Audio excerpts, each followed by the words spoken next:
بسم اللہ الرحمن الرحیم۔ السلام علیکم دوستو۔ واصف علی واصف کا قول ہے کہ مصنف چلا جاتا ہے مگر اس کی تصنیف باقی رہتی ہے۔ آج اگر ہم امام غزالی رحمۃ اللہ تعالیٰ علیہ کو جانتے ہیں تو اس کی بنیادی وجہ ان کی تصانیف کیمیاء سعادت ہے۔ علی بن عثمان الحجویری کو کشف المحجوب کے حوالے سے جانتے ہیں۔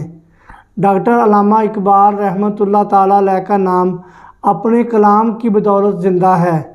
دراصل یہ قلم کی وہ طاقت ہے جو خود کو منواتی ہے اور اس بات کو سچ ثابت کرتی ہے کہ سماج کے لیے لکھنے والا مرنے کے بعد بھی انسانوں کے دل میں زندہ رہتا ہے۔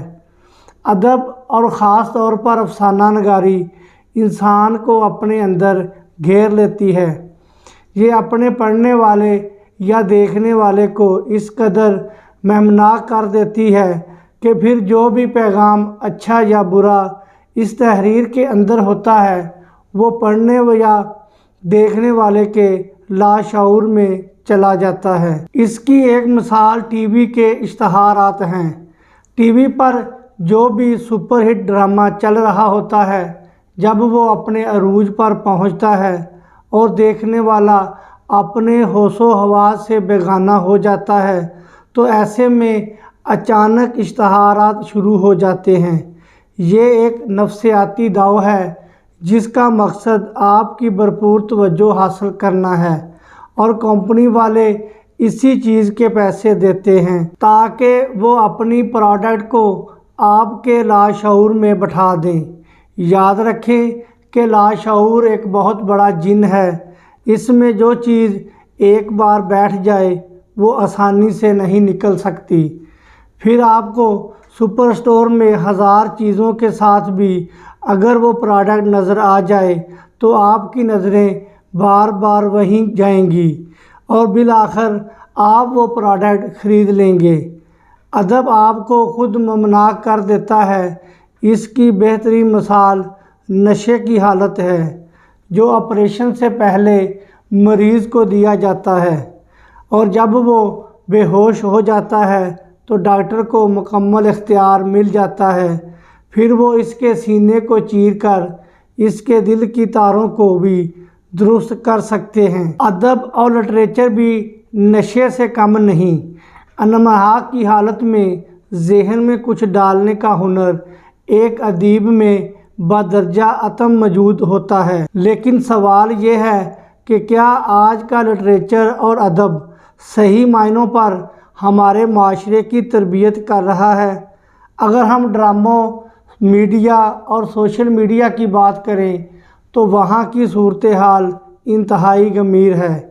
ٹی وی سے زیادہ آج کل سوشل میڈیا کا دور ہے اور اس پلیٹ فارم پر نشر ہونے والا مواد تو انٹرٹینمنٹ پر مشتمل ہوتا ہے جو اکثر لوگوں کے وقت ضائع کرنے کا سبب بنتا ہے، یا پھر اپنی تصاویر مہنگے موبائل اور گاڑی کی تصاویر اپلوڈ کر کے دوسروں کے دل میں جذبہ حسد پیدا کیا جاتا ہے اور پھر ہر دیکھنے والا مال و زر کی ہوس میں مبتلا ہو کر اپنا سکون و اطمینان تباہ کر دیتا ہے۔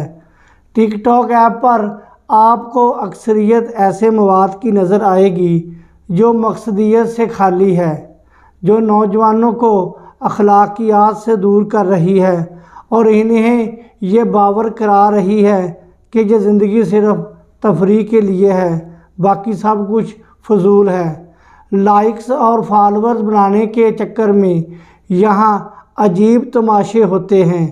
ہر ایک اپنی ویڈیو بنا رہا ہے جس میں وہ غیر اخلاقی گفتگو اور فضول قسم کے چیلنجز دیتا نظر آتا ہے۔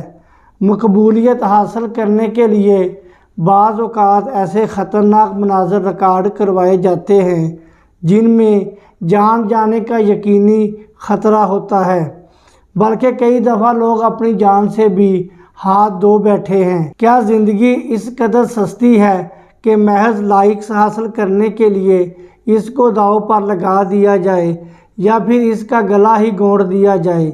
ایسے ہی مواد سے ترغیب پا کر نئی نسل غیر اخلاقی موویز کی طرف بھی متوجہ ہو جاتی ہے اور اپنے قیمتی وقت کے ساتھ ساتھ اپنی ذہنی توانائیاں بھی برباد کر دیتی ہے۔ بڑے افسوس سے کہنا پڑتا ہے کہ آج پاکستان کا شمار ان 10 ممالک میں ہوتا ہے جہاں فحش مواد دیکھا جاتا اور سرچ کیا جاتا ہے۔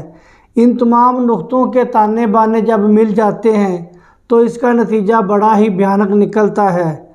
آج آپ کو جیل میں 18 سال سے کم عمر کے ایسے لڑکے بھی مل جائیں گے جو ریپ کے کیس میں گرفتار ہیں۔ دوسری طرف ٹی وی پر دکھائے جانے والا فنکشن ایسا ہے کہ الامان الفیض بڑے ہی غیر محسوس انداز میں ہماری اقدار و روایات پر وار کیا جا رہا ہے اور خاندان کی جڑوں کو کھوکھلا کیا جا رہا ہے۔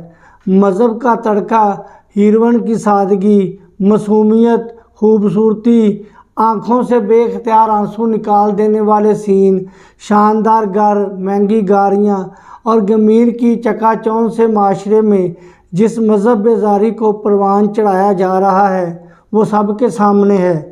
یاد رہے کہ جس قوم کے ذہن خرافات سے بھرے ہوں وہ قوم کبھی بہادر نہیں بن سکتی اور نہ ہی وہ نئے آئیڈیاز تخلیق کر سکتی ہے۔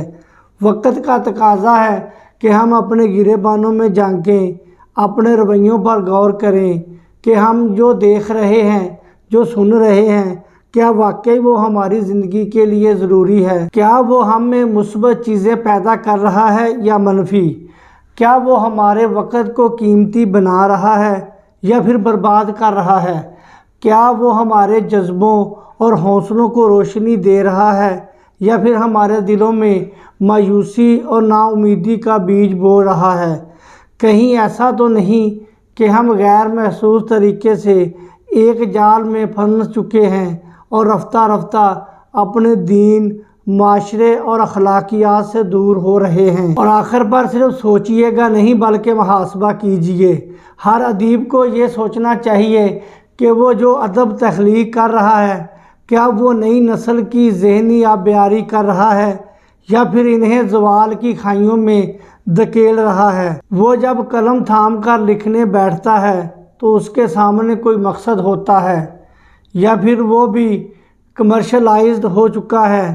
اس کا قلم اصلاح معاشرہ کے لیے نہیں بلکہ انڈسٹری کے لیے چلتا ہے۔ آج کے صاحب قلم فنکشن رائٹر اور ڈرامہ نگار کے لیے یہ بڑے اعزاز کی بات ہے کہ اللہ نے اس کے قلم میں وہ تاثیر رکھی ہے کہ وہ معاشرے کی اقدار کو بدل سکتا ہے، حالات کا رخ موڑ سکتا ہے، وہ نئی نسل کو ایک سمت دے سکتا ہے، وہ قوم میں ایسے جذبے اور افکار پیدا کر سکتا ہے کہ وہ حقیقی معنوں میں دنیا کی امامت کا فریضہ انجام دے۔ لیکن سوال یہی ہے کہ کیا آج کا ادیب اور فنکشن رائٹر یہ فریضہ سر انجام دے رہا ہے؟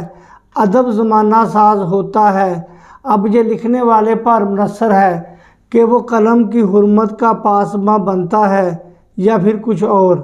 بہت شکریہ دوستو، مجھے اجازت دیں، اپنا خیال رکھیں، اللہ حافظ، السلام علیکم ورحمۃ اللہ وبرکاتہ۔